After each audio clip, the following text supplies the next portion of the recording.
1898 to 1979.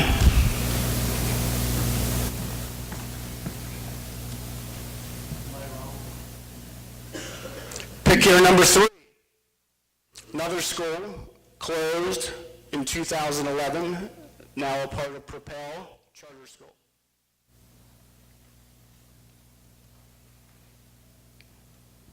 One Oxford Center, located right across from the municipal building, was one of the initial first buildings within the Gateway School District in 1911.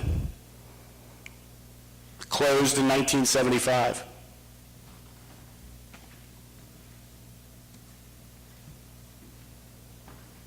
Looking at past reorganizations of the Gateway School District, notice on the left-hand side the number of buildings that have been closed compared to the current buildings on the right-hand side, and the configurations. The asterisk on the right-hand side indicated the change in grade configurations in 1983, 1984.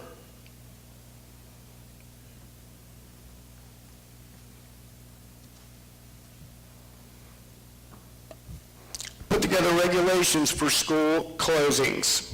Preliminary, step 1, consider all options. Present options to the school board. Central administration has done that for a number of years, going back to 2010. Building and grounds public meetings have been held in November of 2015, October of 2016, November of 2016, April of 2017, and October of 2017. Step number 2, community involvement. Community committees need to be formed.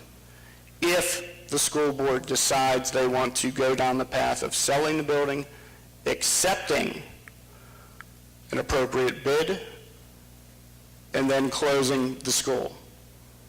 PD notification, which is a process in itself, and also public hearings. Pennsylvania Department of Education. Thank you.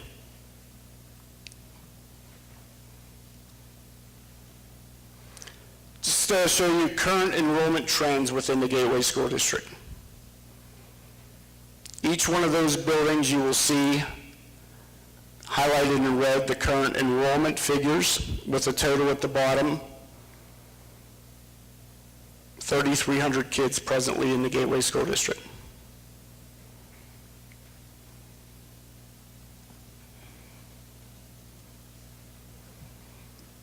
Interesting slide right here, historical data, the trends with enrollment.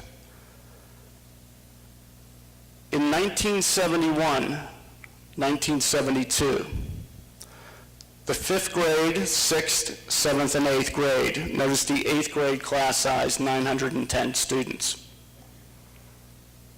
Compared with the 2017 number in 8th grade, 252, compared with a 5-year projection of 235. Significant decrease in enrollment, significant, which is something this school board is charged with to ensure that we are operating fiscally sound. One may question this data in terms of how and why. Understand that families aren't having 4 or 5, 6 children anymore. The average is nearly 1.2 or 1.3.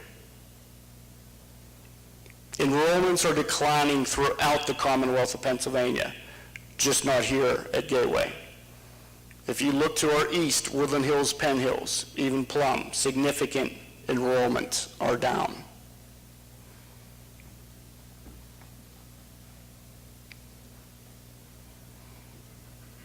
Looking at our 2 existing middle schools, and really all of our facilities, our last new construction within the Gateway School District was 1970 with Ramsey Elementary School. This building we are currently sitting in was built in 1952. Mosside Middle School, formerly South Junior High School, was built in 1957-58. The age, condition, the infrastructure is a challenge to keep up. At this time, I'm going to turn it over to Mr. Robert Brown, our Director of Maintenance, for information related to this. Mr. Brown? Thank you, Mr. Short, Dr. Short. Hello, everybody. Thanks for coming out tonight. I just want to give you an overview of our middle schools that we have now. A lot of things, maybe as the public, you don't realize what we have to deal with here. I want to talk a little bit about those buildings and the challenges that we have to deal with, and we will have to deal with moving forward with these buildings. As Dr. Short has stated, both of our middle schools are in the mid-60s in age. We've had numerous issues that aren't really put out in the public that we have to deal with every day. Underground sanitary sewage systems that we have to maintain, keep up and running. We have roof issues at both of the buildings. They're quite costly replacements, but we deal with those every day, and they're both nearing the end of their lives. We have doors and windows that also have been replaced over the years, but it's been over 20 since that has happened. So we have doors and windows that are in disrepair. They also need to be replaced in order to keep the weather out, keep our utility costs down, and keep those costs also equate directly back to you. On top of all the constant repairs due to the age of the facilities, we struggle with the future. What I mean by this is the technology that we have today and what's coming along down the road. We need to provide our students and staff with this equipment and tools to go forward in the world. That's, on our end of it, it becomes a difficult task, because if you look around, our buildings were built in a time where asbestos was quite prevalent. So every hard wire that we have to put in, every structure we have to relocate, we have to deal with these problems, trying to provide this for our people. And as all of you know, the more you do, the more expensive it is. Asbestos, mold, we deal with on a daily basis. Every roof that leaks, we hear, they're concerned about black mold. Very, very viable concern. We're all concerned about it. You don't always hear about it, but it's here. And our buildings are in, desperate need of repair and or replacement. So these are things that we just wanted to let you know that that are part of what we're talking about here. The other thing we also deal with is critters.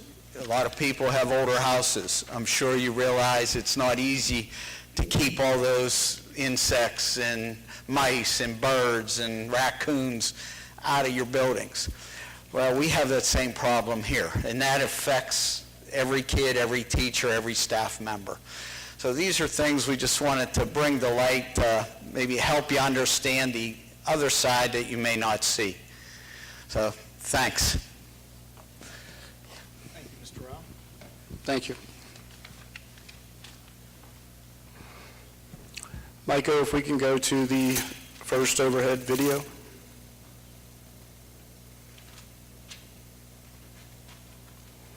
Just to give you a quick drone aerial view of the Gateway Middle School property from an angle that's not typically seen.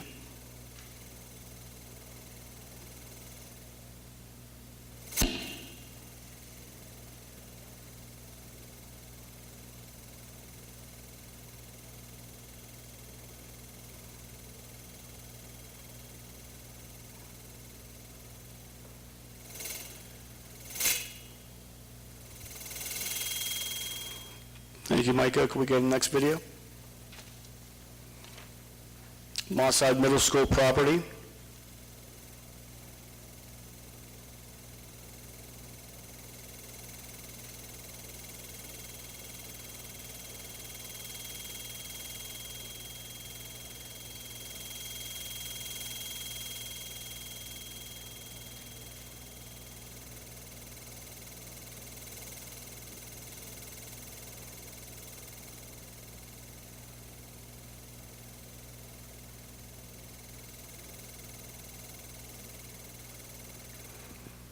Now, the next animations are truly hypotheticals in terms of what new construction, new facilities tend to look like, and there's a lot of planning involved. This is by no means anything that is planned. However, I just happen to pull these off of YouTube of two recent new middle school buildings.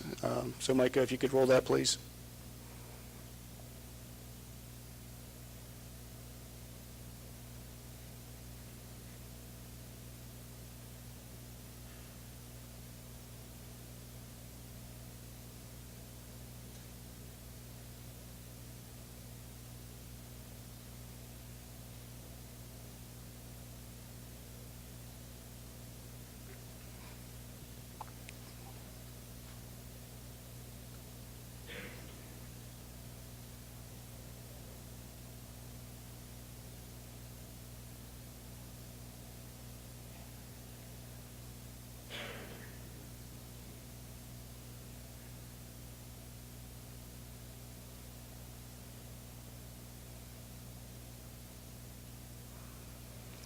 We could have the next video animation of a middle school in Texas. People on the track are running the wrong way. I noticed that. That's funny.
Doctor, what are you showing us? Sir, I'll answer your questions in a few minutes, please. Thank you, Micah. Okay, going back to the initial objective. Please understand that this is very, very preliminary, that simply the Gateway School Board is asking Monroeville Council to rezone the property from R1 to C2 to have options. Looking out 2, 3, 4 years, the possibility of enhancing our facilities for our children is critical. We're reaching that point where 60, possibly 70-year-old buildings are antiquated, they need updated. So with that, I'm going to ask that if someone has a question or a comment, if they could simply come to the front of the microphone and please state your name, and then we will address it as best possible. Thank you.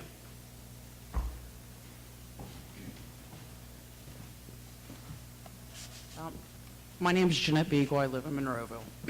And I do have a couple questions because I have no problem calling my councilman, asking them to say yes, vote for the rezoning, but where I have 2 second graders and a kindergartner coming in, this gets rezoned, a sale goes through, this affects my children specifically. I would be more comfortable knowing what the plan is with these students moving forward, because I understand the building needs done.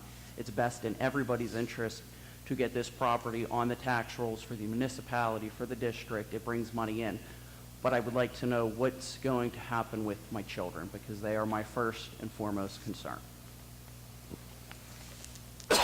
Good question, and it's a hypothetical question because we really haven't reached that point where, A, the district has decided to sell the property. Without question, in 2018-19, the building here at Gateway Middle School and Mosside Middle School will be occupied, and that's important to know.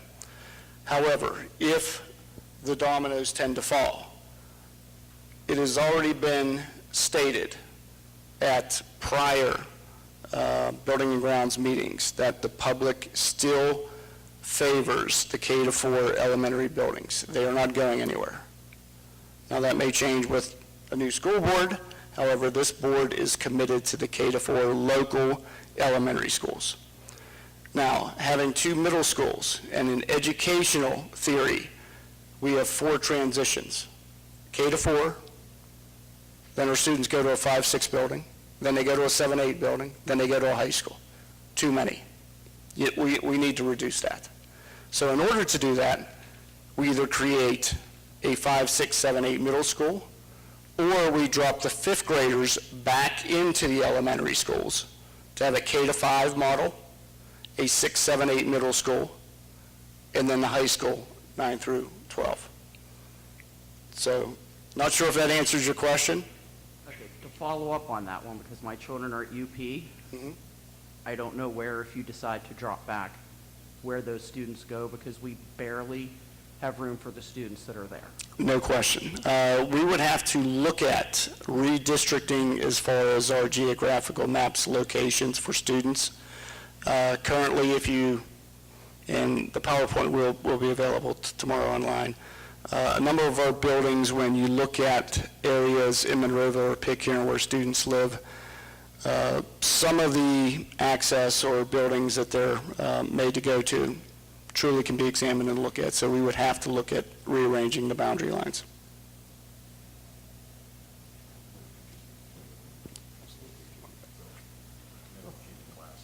Absolutely. Hello, everybody. My name is Ray Barandowski. I got 7 easy questions. 7. Okay? 7. 7. Okay? The first question is, I would like to know the potential delta, residential versus commercial. What is the delta if you sell it residential, commercial? Just the delta. Is it 10%, 20%, or whatever? Estimated cost for a new school. You should have some ballpark figure for that. Okay? When you do get the money, where's the money going to be put?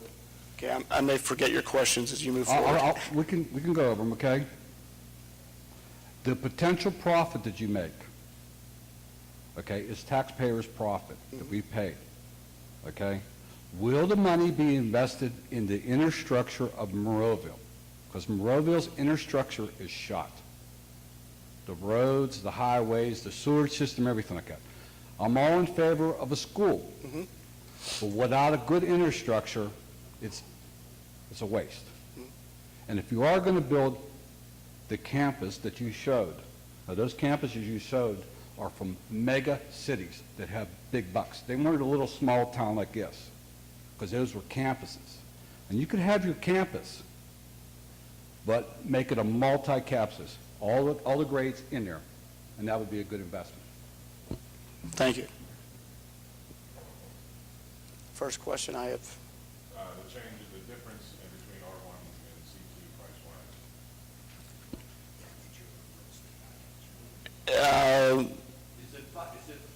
If I go from residential to commercial, is it a 20% profit, a 50% profit?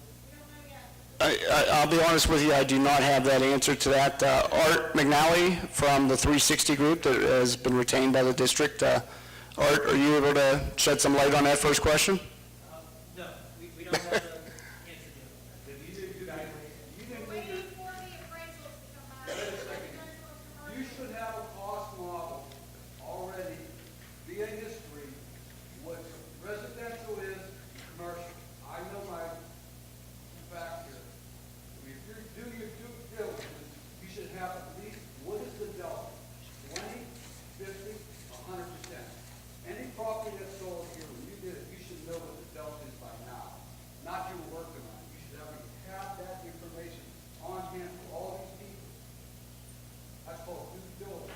You're not doing your due diligence. We were just retained, we had to be a triple hit, we just started our process. You have a presentation, you should prepare for the presentation to your patrons. This is an intergovernmental presentation. This is a cooperative presentation. You can't ask us, We're not looking to sell the property, or we don't have an interested party making a bid on the property at this point. We're simply asking for rezoning. but if you call meetings,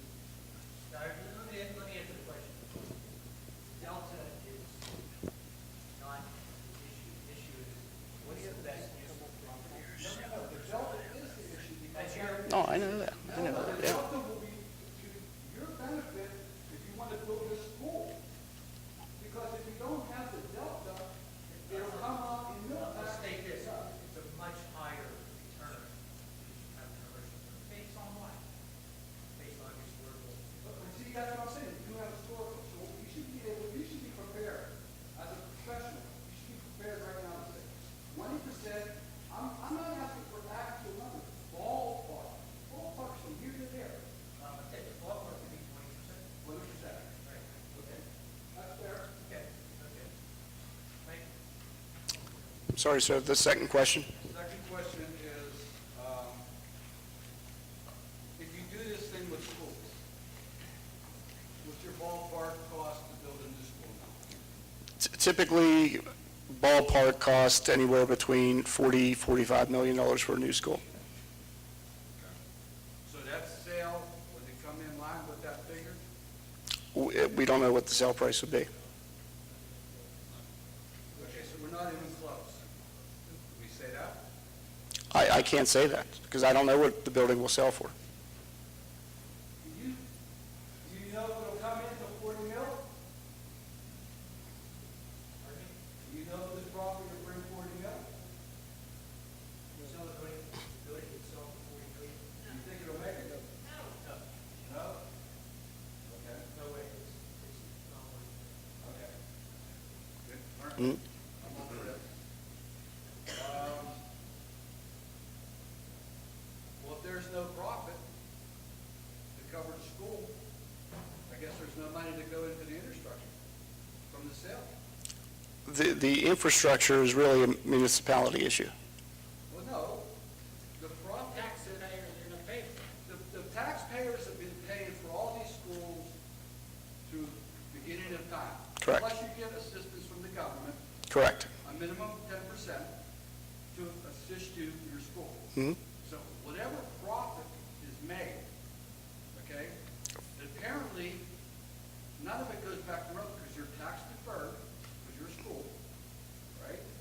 And the taxpayers pay you this money, so it seems that all the money that's, whatever is made, goes into the coffer of the school, but not into the municipal.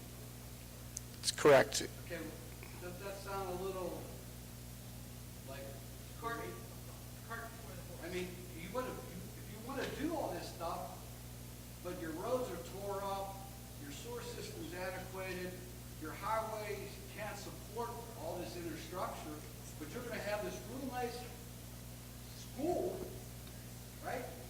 How are you going to pay for it? If you don't have the infrastructure, who will want to come here if you don't have the infrastructure? I'm not sure I'm following the infrastructure, the roads. Well, the infrastructure is, here's what the thing is, okay? If you want any development in any community, the first thing all companies look at is the infrastructure. Can it support whatever you want to do? Well, if your roads are tore up, your sewer system's tore up, you know, and you have all these. And this is Monroeville's part. I want to try to refocus everybody and answer your question at the same time. One of the reasons why we're here, and the main reason why we're here is because, and I'm going to try to shorten this a little bit, is the school district came to council. But my name is Ron Harvey. I'm the representative of the 3rd Ward, which this school sits in. And the Gateway School Board wanted to rezone this property from R1 residential to C2. If my memory is correct, C2 allows some 23 permitted uses. And I don't have them all memorized, so. We already sell 6 of them. We should see the other 24, whatever they are. And then there's another 16 conditional uses. We should see what they are. Okay. When they did that, I really wasn't ready for it in the fashion that council had gone through some previous experiences with developments in Monroeville. And once a piece of property is zoned properly, you have very little reason to turn a developer down if he meets the conditions of, so let's just go with C2. And the only control that the residents via council has over what goes in a piece of property is its zoning.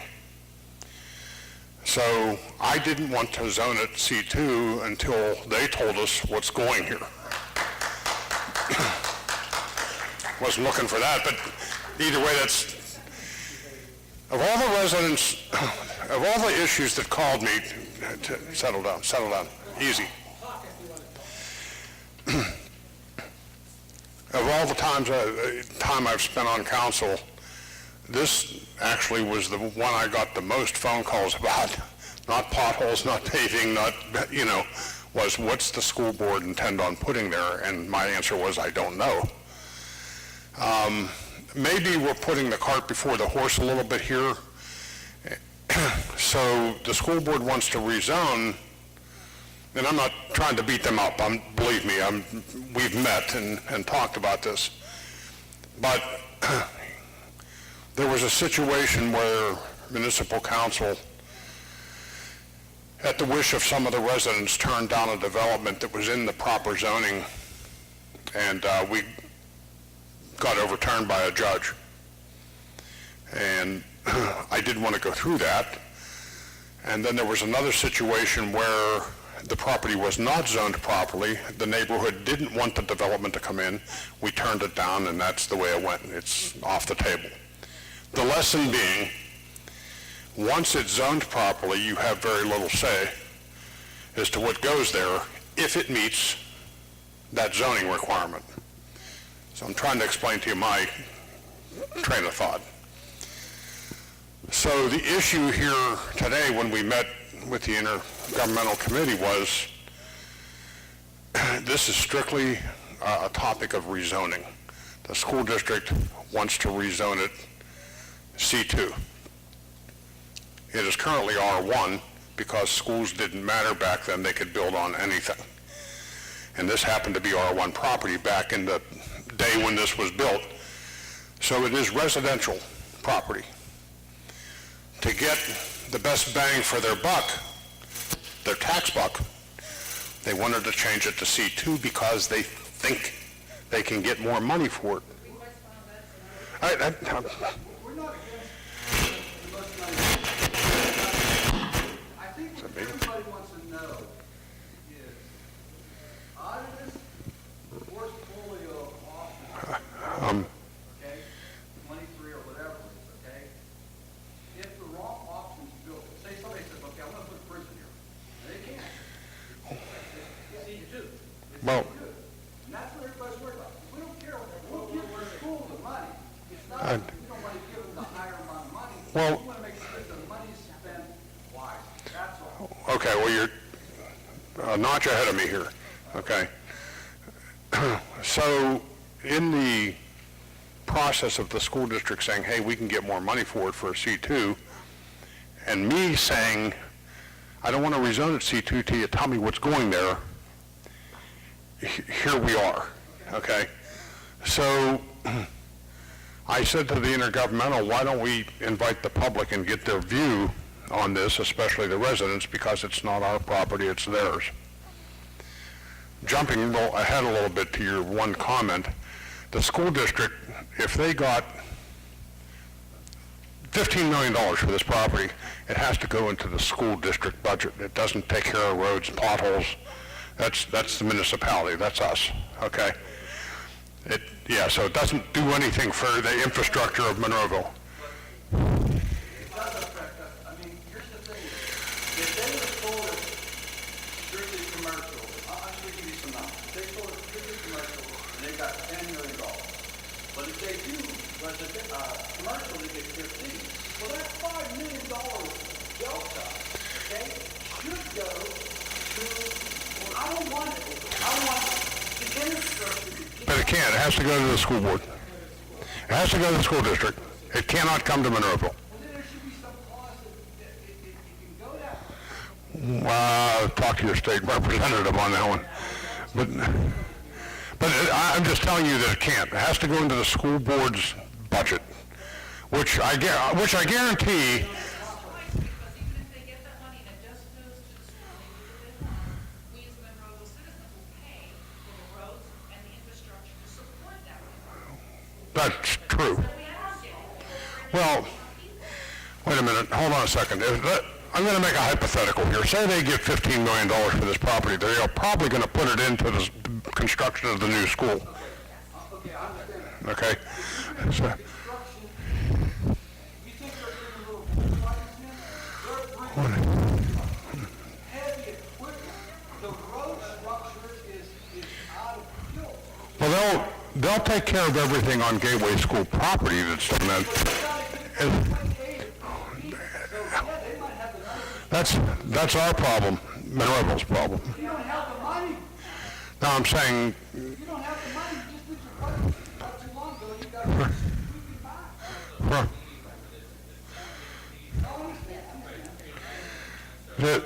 so, I get you. But what I'm saying is that I said to the Intergovernmental Committee, I want to see what the residents feel about having this prime, you said 27 acres, right? 26, I said 26.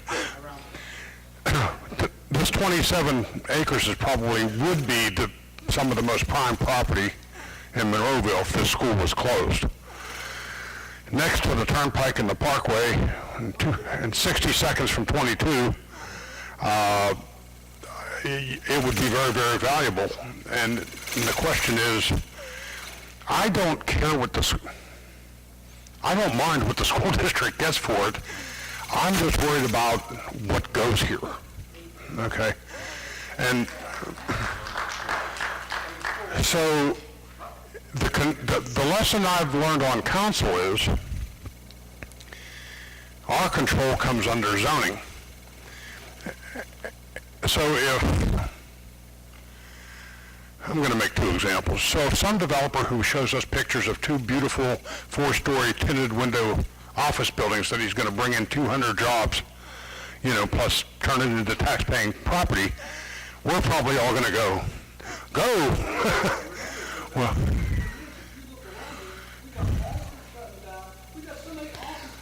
Well, that's the developer's decision, not ours. You want long-term investment here. Well, that's what's two office buildings. He's not going to close them.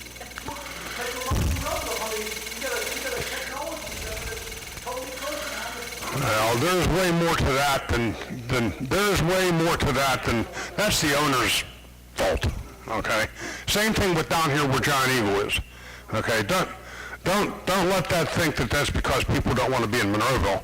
That's the property owner's decision. Okay. Because we talked to him. And Giant Eagle's moving. There's probably plans for that property, but it's not our fault. Going across the street here is one of the biggest get-goes in the Eastern Seaboard. So what I'm saying is people still want to develop and build in Monroeville, but sometimes the property owner buggers things up, okay? And he's got bigger plans. This happens to be public property, yours, mine, and the only way we have a decision on what goes here is how it's zoned and through the school board, who they sell it to. So the exaggerated example is that I don't want it to be a landfill, but at the same time, I want it to be a nice development that would help Monroeville prosper and that the Gateway School District and Monroeville would collect viable taxes from it. So, now the hospital's tax exempt. Okay.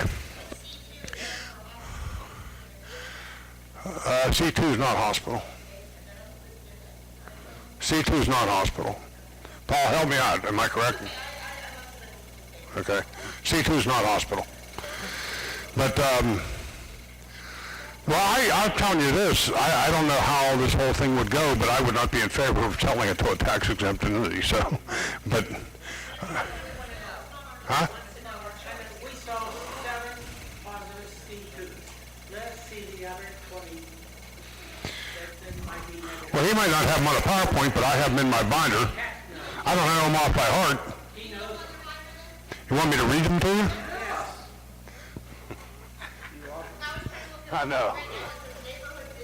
I'm going to see what the other C2s are. Now you're going to make me put on my glasses.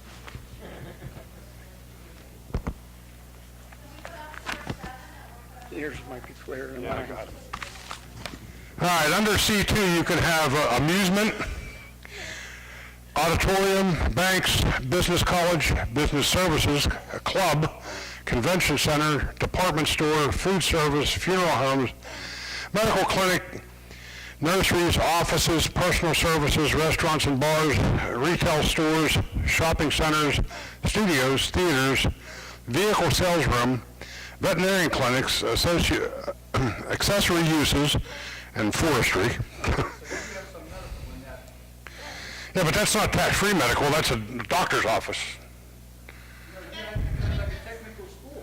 That's tax-free. No, it's not, that's private. That's a private technical school. Me and you get together, we want to build a school here that's going to teach people how to work on diesel engines. That's a taxable, okay? And then there's conditional uses, which is billboards, child care centers, a church. This is under conditional uses, though. Commercial radio towers, drive-in restaurant, drive-in theater, gas station, heliport, hotel, major excavation, public use, utility, substation, vehicle sales and service. Not on C2, no. No, not on C2. C2 is commercial, level 2.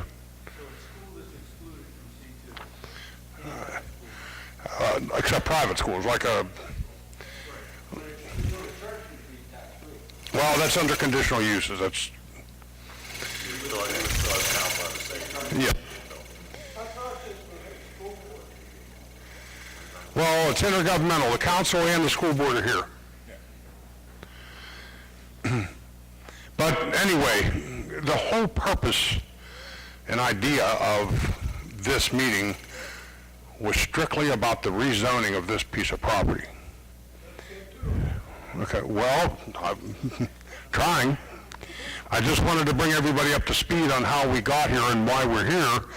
And the question of the day is do you want council to rezone it without knowing what who the buyer is? No. You know, I don't know what to say. I think everybody will give you the go-ahead if they knew exactly what was going to go in here. Well, that's what I'm trying to... yeah, now... Is there a way to be a contingent agreement? I'd like to introduce Scotty Williams, the chairman of the school board. Got it. All this is a comprehensive plan, and this is a step in our plan to see what we could get for this piece of property. Doesn't mean we're going to sell it.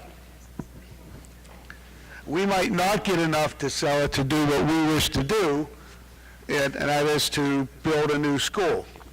In the meantime, the biggest part of this is the school sits here, and it would have to be under a contingency because we still have to figure out where we're going to move kids to.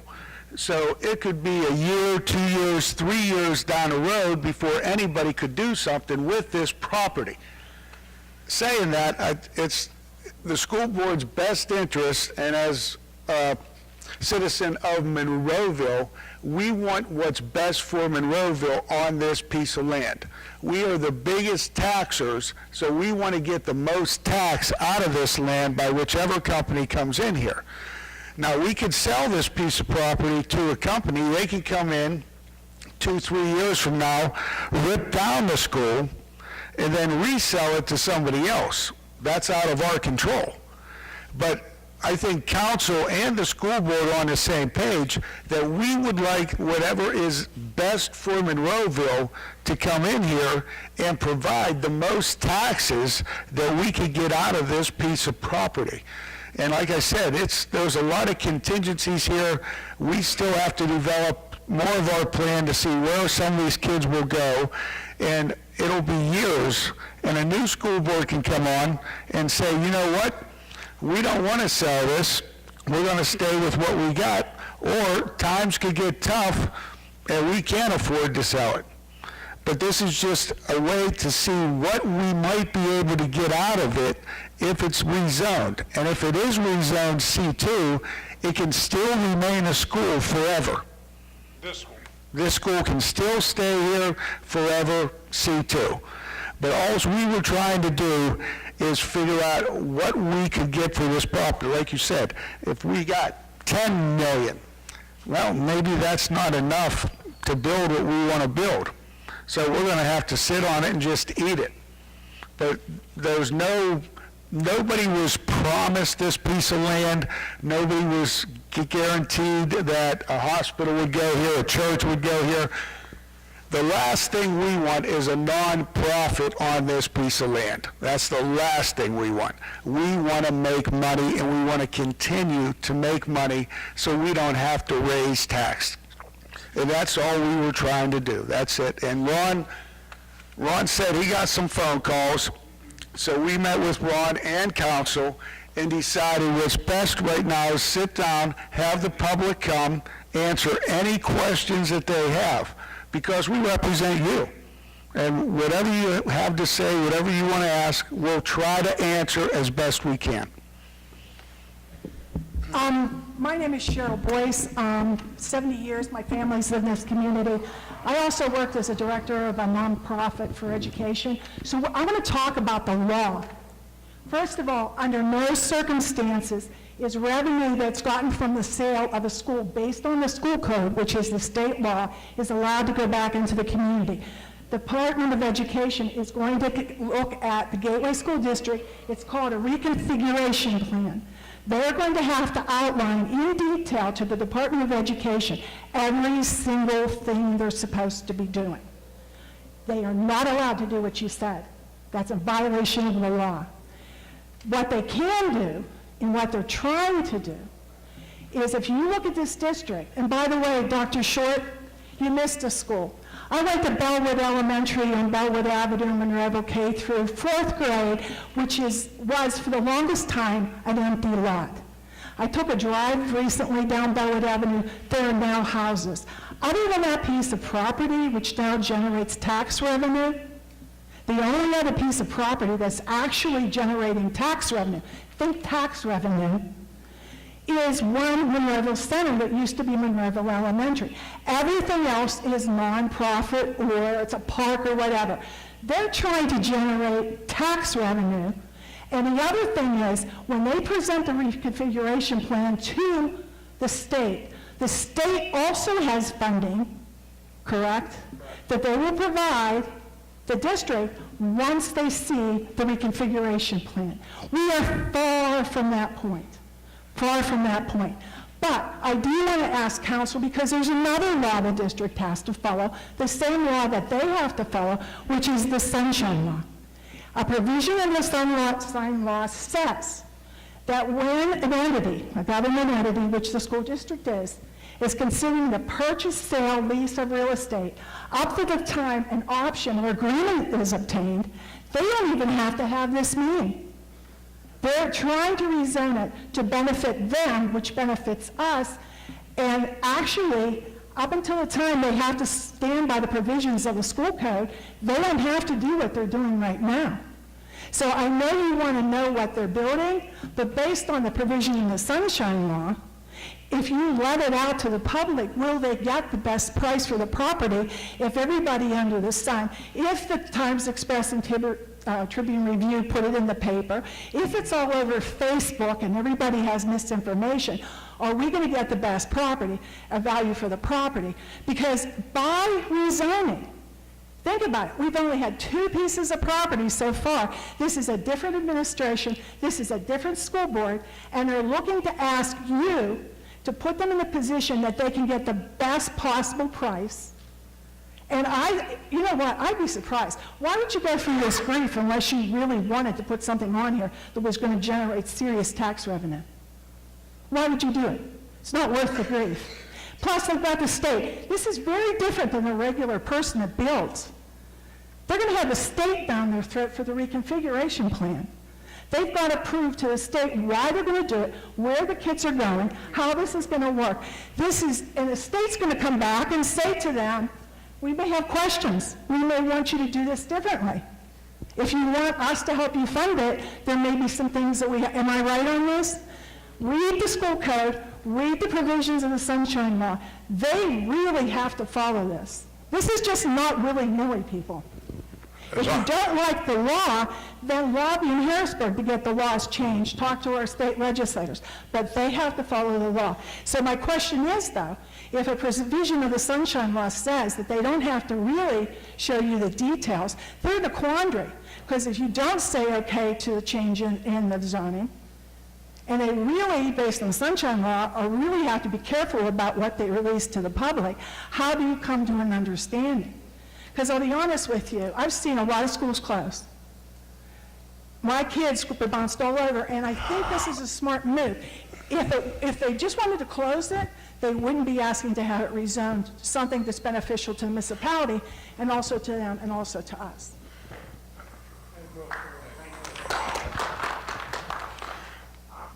I don't, you were beyond where we're at here, I think.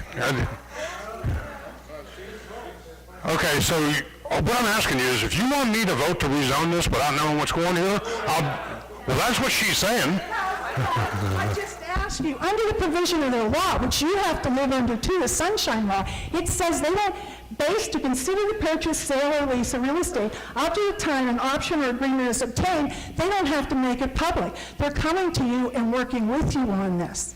Technically, and if you don't give it to them, and you don't do it, you've just made sure that this building is going to become who knows what. It's going to be who knows what it could be. And to sit here with two old buildings. Look, I've seen a ton of schools. You guys didn't even know Bellwood Elementary existed. I went there. Where? Bellwood Elementary, Bellwood Avenue, K through 4, I went there. I went to Mellon Plan. My cousins went to Patton Heights. My kids were supposed to go to Northern Pike. That's closed. My father moved from school. I don't know what that has to do with the zoning of I'm this. asking you, how would the provision of the Sunshine Law says they don't even have to discuss this in an agreement up until the time they have a sale. What she's trying to tell you, Ron, is the focus of this is we're being above. You're being above board on what you want to do. Sorry. My name's Rick McIntyre. I'm a newly elected school board member, and I've gotten to know Cheryl pretty well, Ron fairly well. I think I can maybe translate between the two, because I think something's being lost in the transition there. I know what the Sunshine Law is. She's not teaching me a thing about No, that. but I think what she's trying to express is our entire purpose of being here tonight is to be above and beyond transparent. Okay, what she's saying is this is not even a necessity according to law. We're not held accountable for being here tonight. We're here for you folks to answer questions and to be as transparent as possible. Unfortunately, a lot of the questions you're going to have, our only answer right now is we don't know. Okay? And unfortunately, that's not going to satisfy a lot of you, and I can completely understand it. I wish I had the answers. Okay? My question is that you simply want me to vote to rezone this without knowing what's going here. Okay. Now, on that subject, just briefly, and Adam, I'll get to you in 1 second, brother. If I could just speak for 1 second, and I'll give the mic to Adam. Okay. When it comes to knowing what's going in there before it gets rezoned, I was just discussing this today with a couple of other board members. The reason we want to rezone, okay, is we're being advised by 360 Group and by several, the general consensus that we've gotten as a board and as administration has been the value of the property increases significantly if it's on the market as C2. Now, there's arguments against that, but this is the advice we're giving, and this is the advice that we're acting on. That doesn't mean we know exactly what we want to put in there or what somebody wants to put in there when we sell it, okay? But we won't know that until we put it on the market. Once it's on the market, then we can have an idea of what we're looking at, what we're going, who's making bids, who's looking at what they want to develop the property into. And as was discussed with Mr. Harvey and Mr. Arasenko and the mayor during our meeting, we're going to work hand in hand with council, because anything that goes in there, they're going to have to go through the planning commission regardless. So they're still going to have somewhat of a say about what gets built there. And part of our agreement with 360 is that any potential buyer that comes in, when we look at what they want to do, part of our deal is going to be we're going to walk them to council and say, look, this is a potential buyer, this is what they want to do. So Mr. Harvey, you're still going to have a say down the road. We're still going to bring it to you what is going to be built long before it's actually sold. On top of that, there are going to be public meetings about the closures and about our plans for the property. So again, this isn't, if you vote to zone in C2, there's not going to be a strip club there tomorrow. You know what I mean? There's still a very long process ahead of us, okay? I can, well, as of right now, I can guarantee you it won't be a strip club. Could we, real quick, let Mr. Gusky? Now, I asked a question sitting there, I didn't really get an answer. By the way, my name is Adam Gusky. I live on Ramsey Road. My question is, obviously, the best interest of our entire community is for our school board and for our municipal council to work together. And is there a way to have a contingent agreement that if the 360 folks bring in, I don't know, whatever the case may be, a hotel, and come to you guys, can there be a contingent agreement that you say you'll rezone if you approve of the potential new occupant of the building or property? I don't know the answer to that, but I'm somewhat in agreement to it. As long as I can look out there and say, you guys okay with this, and I'll vote for it. All I'm saying is that I don't know if there can be contingency agreements like that.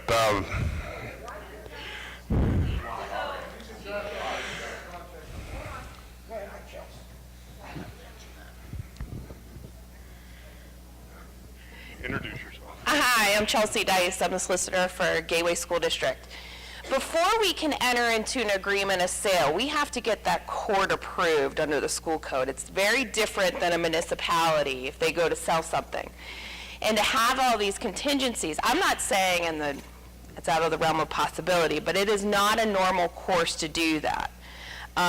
We have additional requirements than other political subdivisions because they are a school. So unfortunately, I think what we need to do is you would have to have the agreement of sale in place, and if that agreement goes through and gets court approved, then we follow through. I don't know that we can put in the agreement of sale a contingency for zoning. That wasn't what I asked.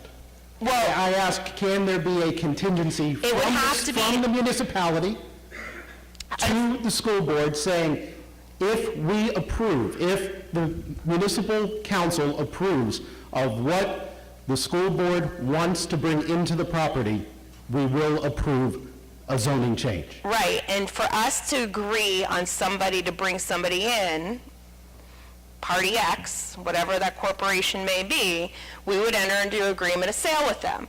Well, they are going to want to know if they can build what they're intending to build, whether it's a C2 buildings or an R1. I mean, if we could get a developer in today and go in and develop it at all R1. That being said, in the agreement of sale, we have to be able to disclose to whoever Corporation X is what they can and cannot get with the land. And that's different and distinct than going through before Monroeville and getting their approvals. Now, Monroeville might say, yeah, we're agreeable to the Ritz-Carlton coming in here, building this hotel. And then it goes before Monroeville, and there's all these additional reasons why they believe the Ritz-Carlton is inappropriate. And the better example would be a conditional use property versus a permitted use. And so now I have an agreement of sale that's saying, yeah, we're going to rezone it C2 and we'll be able to get you there, but then the buyer isn't really going to get what they want. You see what I'm saying long before there's an agreement of sale. I'm saying that there's a prospective buyer who the representatives from 360 talk to. I understand talk that. to a company, and that company has just expressed an interest. They are then, is there a way that the municipal council can then approach, or can be approached by our representatives, our school board representatives, and say, without an agreement of sale, a potential buyer with nothing but a hello, how are you, Okay. will you guys rezone it at that time? And playing the devil's advocate and against my own client, we could say, okay, we're going to do X, Y, and Z, and are you guys okay with it? And C2 happens, and then all of a sudden, we don't have an agreement of sale, and now I have a C2 property that the sale fell through, and you guys then are unhappy because you don't know what's coming in. So I don't think that is a resolution to this. I think So working together and having contingencies isn't a solution? well, not that it isn't a solution, it's not a solution in this instance. And you have to remember, there's an additional process for the court approval. The court's going to want to, you have to define, you have to have appraisers come in there, you have to define exactly all the terms. It can't be. No. If you want to sell your property, you don't have to go to the court and get approved for the amount it's being sold and to whom it's being sold. A school district does. By law, we have to sell at least at the appraisal rate. Correct. And you have 2 appraisers that come in. There's a whole bunch of there's additional standards that we have to meet in addition to just a normal, everyday sale. And so it becomes difficult in your scenario. If I think of something, I get where you're coming from, but it's not as simple as what you're saying. Okay. Well then, before I sit down, I just encourage the board, the municipal council and the school board to continue to work together as much as you can to find a resolution that is best for the taxpayers, both of the school district and for our municipality. Mr. Elms? Bob Elms, resident of Monroeville. I believe I've listened carefully to what's being said, and I think the timeline of what's being said is you want to rezone the property, you then want to sell the building, and then you're going to close the school. That's what I heard. Now, I was at the Building and Grounds Committee meeting 2 weeks ago, and 360 Group said their number 1 request from the school board was to close the building, because in their words it was something like nobody is going to want to buy a building that's occupied. Now, I've watched this process, and as far as I can see, Monroeville can probably rezone this commercial in 3 months, if they were asked to, if they had all the answers together? You mean if everything was in line? Yeah. Probably 2 months. And what I'm saying is the cart is being put in front of the horse right now. Really, the school district needs to decide whether or not, if you rezoned it C2, and what I just heard Chelsea say, if it's C2, you can't, suppose the school district, suppose, this is just an if, suppose Amazon decided to pick Pittsburgh as their place, and, one of the locations was over where the Westinghouse used to be. I mean, they're going to have many locations. Suddenly, there's a big influx of people and students here. The school district needs more schools. Well, C2, they can't build a new school building there without at least going through some sort of rigmarole. I'm just saying, zoning at C2 before the school district knows what they want to do is a mistake. They need to, 1, close the building, then decide what they're going to do. If they close the building, they know it's closed, then get it rezoned C2 and go out and find a buyer. What they're telling you right now is they may not even want to go out and find a buyer. So why are we rezoning it C2? I don't know. That's my question. I think it's the wrong thing to do. My problem is that if we rezone it C2 today, and I think he even said it, we could all be out of office, and some other council or board could be deciding what's going to go here, and that could be a giant mistake. And that's what I'm saying. I think it's a mistake to zone it C2 before anybody knows what's going to happen. Well, you can always rezone it C2, but you can't go backwards. I'm saying, know what you want to do and then go forward. Go forward with a plan. If you don't have a plan... I'm not trying to tell the school board what to do. All I'm saying is that I want to make sure that the residents are okay for the use of the property. That's all. That's it. That's all. It's my only concern. Are the residents okay with what they're going to do with the property? If we rezone it C2, our ability to turn down anything on that list that I told you shrinks. And if they're trying to build something that isn't in the proper zoning, we can turn it down for any reason. That's my sole purpose. Yeah, but my point on this is You know, you're zoning it C2 to give you more, to give the school board more options. I'm not zoning a C2. No, that's what the school board wants. I don't see what the more options are by rezoning it now. Maybe the district should answer that. Yeah. Because I'm closest. I think the best answer to that, Bob, is when it comes to having more options, it's the advice given, again, by 360 and by several other people that are pretty knowledgeable in real estate, is that if it is zoned C2 when we put it on the market, When you put it on the market. yes. It is not on the market. You don't understand, it's not physically for sale. Correct. It's publicly known that something's gonna happen here, either residential or commercial. You've got pictures showing the property, everything. That information, is public information, right? So anybody that's a shark wants that, well, you know, Google, whoever it is, they know that that's available. They don't know how it's available yet. They don't know if it's gonna stay residential or if it's gonna. Correct. They know. Correct. And the idea is we want as many sharks in the tank as possible. But the problem is, I think what everybody wants to know is who's that shark? Again, I completely get it, okay? This is becoming a chicken versus chicken or the egg argument, okay? And believe me, I see both sides, okay? As a school board member, I'm in agreement with our administration and with our school board and with our, the 360 group, that putting it on the market, if we choose to put it on the market, as a C2, will draw the most potential buyers. So when it comes to options, we don't know what our options are yet, Bob, until we actually start really looking aggressively for buyers. And we want to get as many, you know, anything in real estate, the more people that are interested, the higher the price goes. But I'm not asking you what your options are. What I'm saying is a real estate agency shouldn't be advising a school district what to do with their property.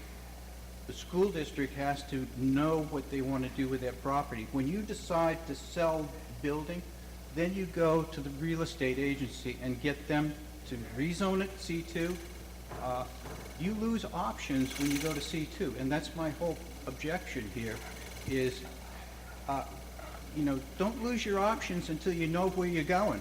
Are you going to drive down the road without a GPS? Maybe I'm not understanding what option we lose if we go to C2. This building, we can keep this a school forever. What he's trying to say is, if you keep it residential right now, Yes. and if you guys get your game, you're not there. Yeah. The 360 is still working on it. You don't really know what you want to do, or stay or go. It looks like you're going to go anyhow because you're telling me how the school is falling apart.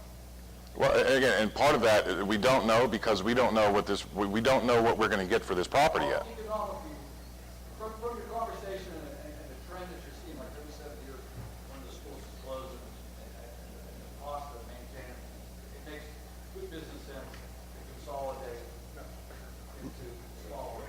Let me just say this. Because the schools need an upgrade, there's no reason to do anything. That's right.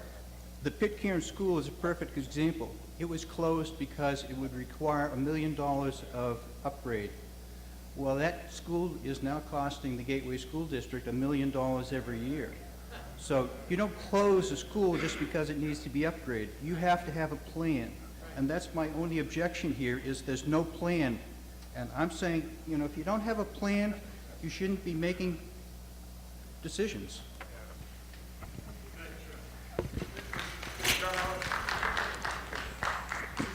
Our plan was to see how much we could get for it. If we didn't get enough for it, then we cannot proceed with our plan. And this could remain a school under C2 forever. And if we would want to rebuild a new school on this piece of land under C2, we could. Why can't we what? Why can we build another school if it's, so a conditional use? It would have to be under the same. But could another school come in under conditional use? No, just us, because I think we have it, and we'd have to have the same footprint. The footprint's large because of the size of the building, it's all one floor. Thank you. Hello, can you hear me? Yes. I want to, this piece of paper I've been writing all over, it was compilation of my husband, Skip Drumheller, who couldn't be here because he went to the dentist earlier today. And, you know, I want to get some points out, but I want to start with thanking Ron to call this, because whether or not you can make decisions today, you need to take a look at what the best solutions are and what the biggest priorities are. The biggest priority is education and the tools that you have to make a world-class or very competitive school to draw people into Monroeville, right along with all those other business plans that are somewhere. And rezoning and the potential sale is still a bad decision as far as both of us are concerned. This middle school is a community asset. It's preserved, it's enhanced, it's to be cherished, it's an athletic field, it's used by the public. We walk around it, and it serves as the only park in the 3rd Ward. And in addition, the buildings and the auditorium, it's available for rental by community groups to generate revenue, as was done in the past few years. The intersection of Old William Penn, and this is where my thoughts coming in on this. When you were in front of planning, and the superintendent and other people were there about the first, before the denial, the first request for rezoning, I had asked a very basic question that had to do with basically what the municipal planning code under section 501 says. All powers granted to governing bodies or planning agencies shall be exercised in accordance with the provisions of the subdivision and land development ordinance. Now, we had a subdivision and land development ordinance that was updated in 1984. Before that, it was the 1920s, and it was set in its entirety. Maybe a few things needed to be updated, like oil and gas, but we had the system in place to revamp the entire subdivision and land development ordinance.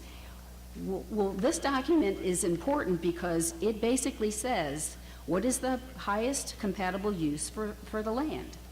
And when this school was brought about, you know, if it's rezoned, if there's another thing in its place, these funds could be spent quickly and it could be lost. Another side of that is, what does the cost to make this a good school? You're sitting on the site that you could rebuild. And this site, when made commercial, or to have any of those conditional properties and a use here, you have to pay attention to the question I was asking at that zoning meeting. You are sitting in an intersection that is failing, and it's the next intersection over that is the second busiest, maybe first busiest intersection in, is it first or second, Greg? Second. Second. In the state, that is a failing intersection that now has, in addition to the Cochrane and the Parkville, the Johnette building, will now have one of the biggest get-goes that is yet, their site their plan was approved, and they're going in adjacent to what would sit here as a C2 sale. And if you think that you had stacking and issues relevant to the failing intersection that was at the 48 and 22 intersection, you ain't seen nothing if you have a commercial agency in here. And take a look at what you have now. What you have now requires set times of school bus operation in and out. You've got write-ins and write-outs. You've basically got a good plan for operating the kind of school that you want. What you really want in a school is you want tools for education. Do you have the computer technology that you need? Do you have the school infrastructure that you need? No, that's why you want a new school. What's wrong with this property for that new school? What is wrong with this property and coming up with a plan for building the new school here? However you plan it out. Okay, and then some other little tidbits here. You could consolidate. Now, I know that's not a popular thing, but it could mean the closing of 3 elementary schools and moving students to the current, campus, et cetera. And it requires meaningful long-term planning. and it would reduce the cost of operations. You wouldn't have as many buildings, that's true. And it's been noted already, this consolidation process was discussed, though, in January of 2014 by the school board, but dismissed because it was unpopular. So, with 600 students in the balance, what's the plan in relocating them? Monroeville also has a large number of empty businesses, and Westinghouse, Tech One, and we all know about Mr. Liberatore and Tech One, and behind the post office, and business routes right along the corridor, 22 corridor. So, with the current education, public, education, remember now, approximately 26% of the funding, the state provides that to Gateway. And so that means over 70% primarily comes from local property taxes. Yeah, they're a big tax element there. But you need to invest in the best place for that to happen. You're standing in it right now. You have the potential, if this is that important to you, to have a school that really reflects what you want students to learn. Do it on this property, just do it on this property. That's all I have for now. Closing down the elementary schools would be fill this room. We looked at that in 2014, and the public did not want to lose their local elementary schools.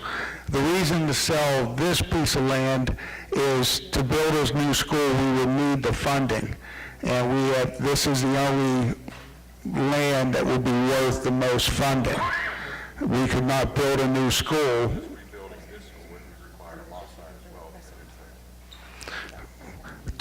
To build a new school, we would need funding, and we have two schools that are currently would be funding, and that would be Northside Middle School along with this school.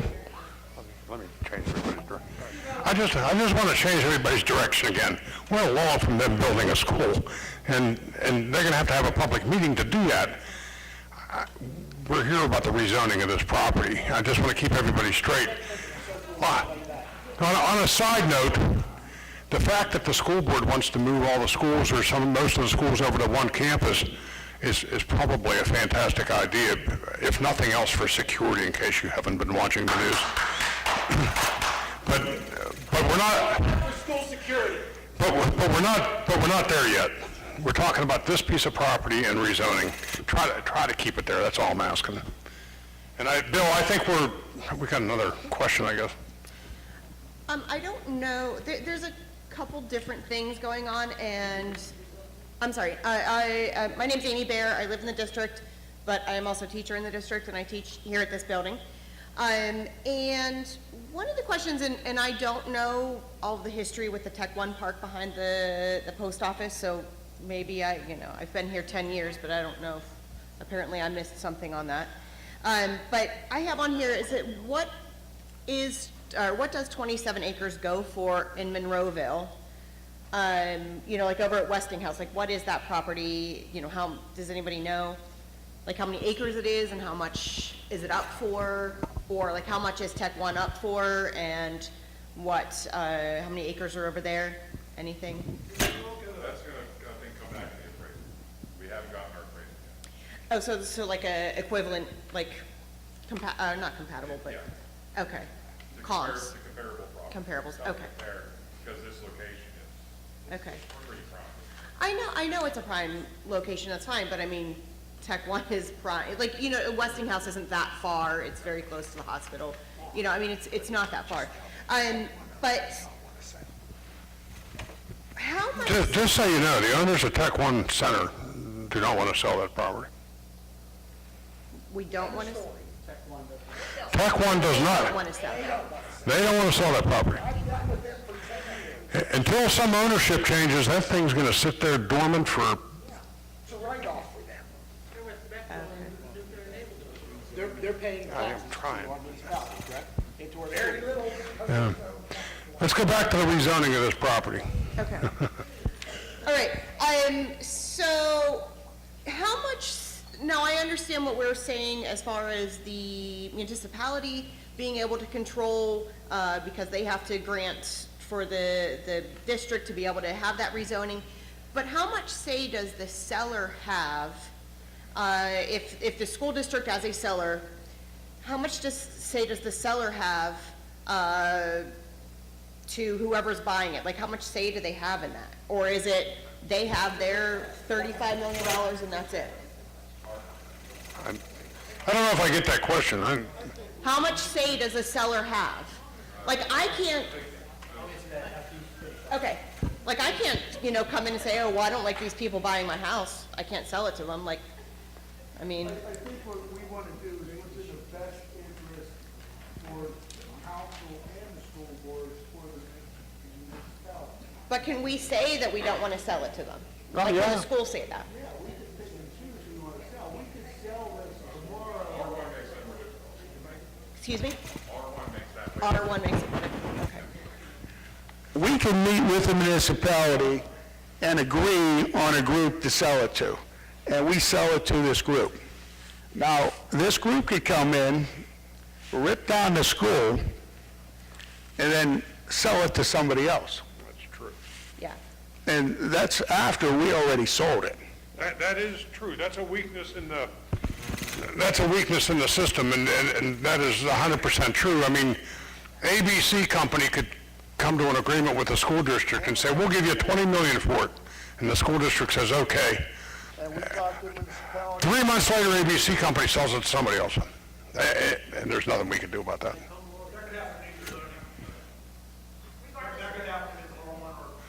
Well, that's right, right. That's the loophole in the system. Now you got a line up right now. One more question. One of my concerns about this too is, of course, being a teacher is for the students that are here, and also for resale value of homes and things like that. If you look at the property over at Moss Side Middle School, so being with that like one campus kind of area, in my opinion, unless there's like more property hidden somewhere, you can't fit, a 6, 7, 8 building there, and also then the fields that we have here, like the track, the practice fields, the football fields, the baseball fields, the extra soccer fields. And what I don't know if a lot of people understand is Gateway Middle School is, and I'm not saying, I'm just putting it out there. Gateway Middle School is often used, if you come here 8 o'clock, 9 o'clock at night, it's used by Winter Guard, it's used by volleyball up at the high school, it's used by community volleyball organizations, it's used throughout the entire year, well into the evening hours, okay? There are not, if there's the way that the soccer fields have to be used, it has to be coordinated because there's not enough practice fields. Like the girls' soccer practices, whenever the boys are on, they have a game, things like that.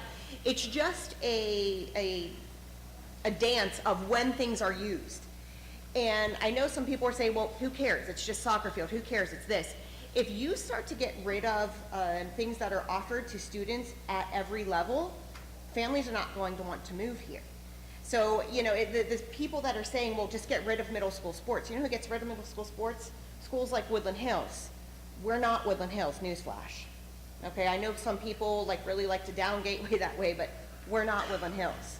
We're not Penn Hills that is, $245 million in debt, where we need to look at things like cutting every single program. So it's one of those things that the more you cut, the fewer people are going to want to move here. And I know some of you are saying, well, I don't have kids in the district, who cares? But it matters. It really does. So. Okay, folks, let's stay on the zoning of this school. Though I appreciated what she said, believe it or not, around the country, in case you haven't been watching, is campus, the way Gateway School District wants to start moving everything over to campus sites is the trend. It's the way it's going. But we're talking about the zoning of this school. So, okay. We are talking about the first step, and you're looking at 100 miles down. But when they put this school up for sale and talk about the structure of a new school, that's when you want to bring that stuff up. Okay. Hey, good evening. My name is Art McCauley. I'm with RE360, the real estate firm, and appreciate everyone's time here.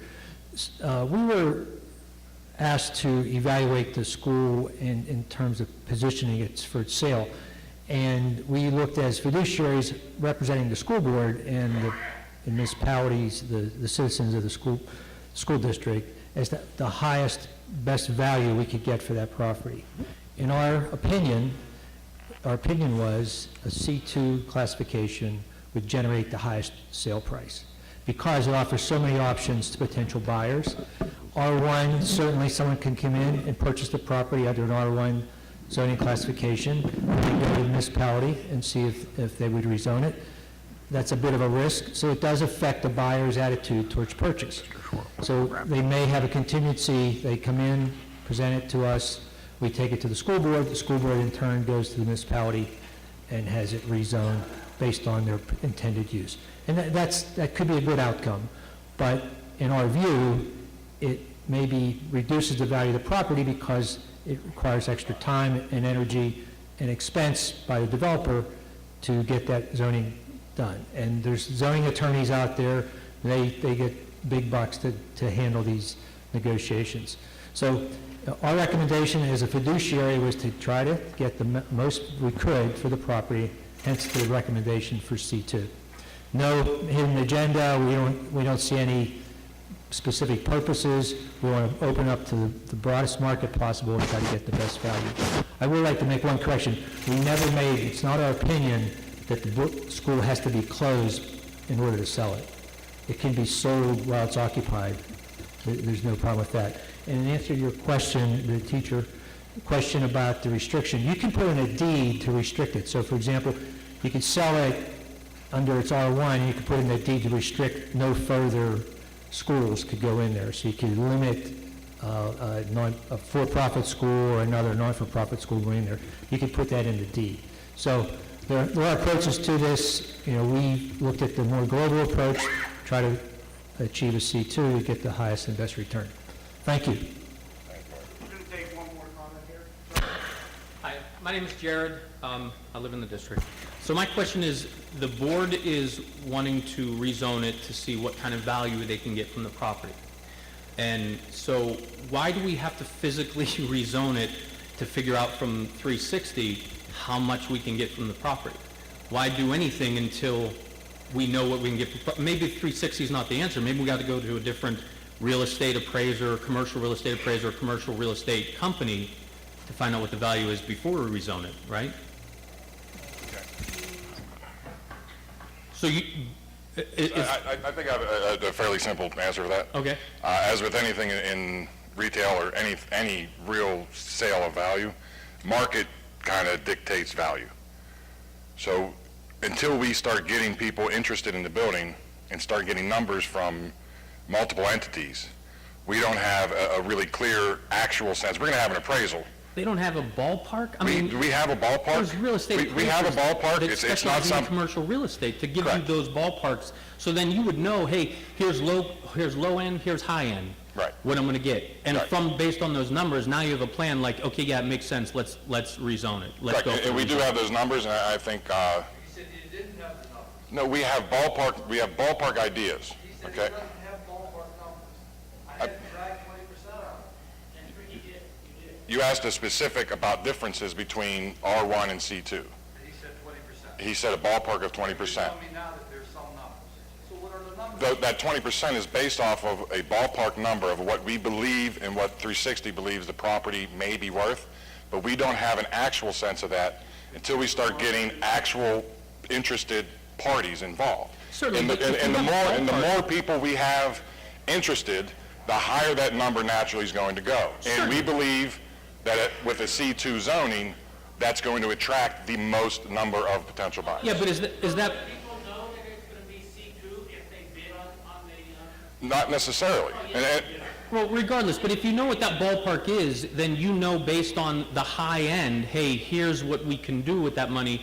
Now we have a plan, so let's go forth with that plan, as opposed to trying to say, I mean, that doesn't, like, I'm not going to put my house up for sale just to see how much I'm going to get. It's, hey, I'm ready to move. I'm ready to make that call based on what an appraiser has told me, how much, or a real estate agent has told me, hey, here's the high end that you're going to get, here's the low end you're going to get. I'm not going to put it on the market and be like, well, let's hope. You know, I'm going to say, well, I know I'm going to be within this realm in order for me to make that decision. Great, so then why not wait for that appraisal and those values prior to rezoning? Let's hear what those numbers are before we rezone. That's all I'm asking.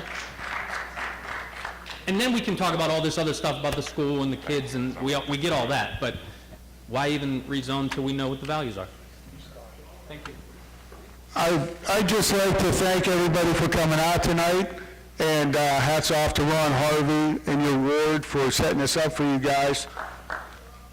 And the mayor and council, and also the fellow school board people that are here. I hope that we've enlightened you, and I hope you stand behind our goal to our comprehensive plan. Doesn't mean things are going to get done, but just so everybody's on the same page, and hopefully we got rid of some rumors out there. Thank everybody for coming out. Everyone. It's up to council to vote on it, and then we'll move from there.